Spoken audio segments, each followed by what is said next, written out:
Phages are viruses that have evolved to infect and kill bacteria. For almost 4 billion years, these viruses have been evolving. Everywhere there are bacteria, these viruses are not far away, infecting them, replicating inside them, and bursting open from the inside out. Phages can be used to kill the bacteria that cause infectious diseases in humans.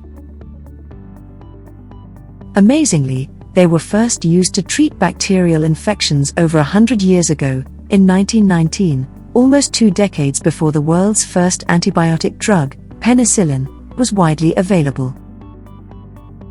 In fact, in the 1920s and 30s, they were a hugely popular way of treating bacterial disease all over the world.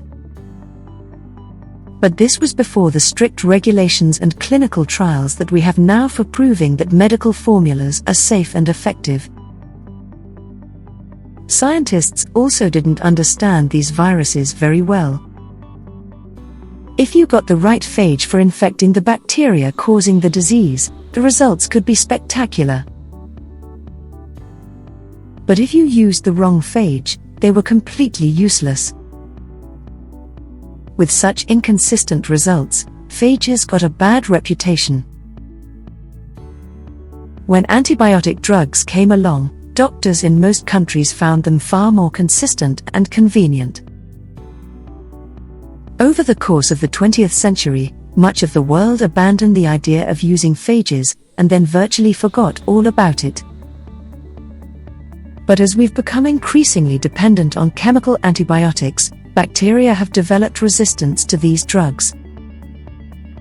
The crisis of antibiotic resistance is starting to hit hard, with millions of people dying every year from infections that our best antibiotics can't treat.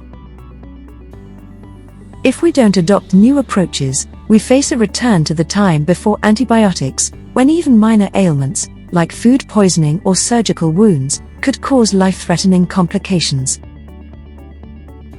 Using phages to treat infections is once again being taken seriously. Phages are still challenging to use as medicines.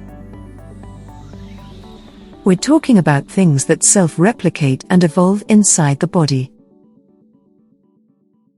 This has made them hard to test in clinical trials and to regulate.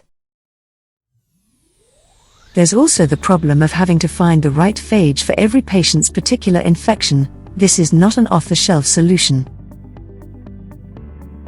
But we now finally have the technology and the will to drag this 100-year-old idea into the 21st century.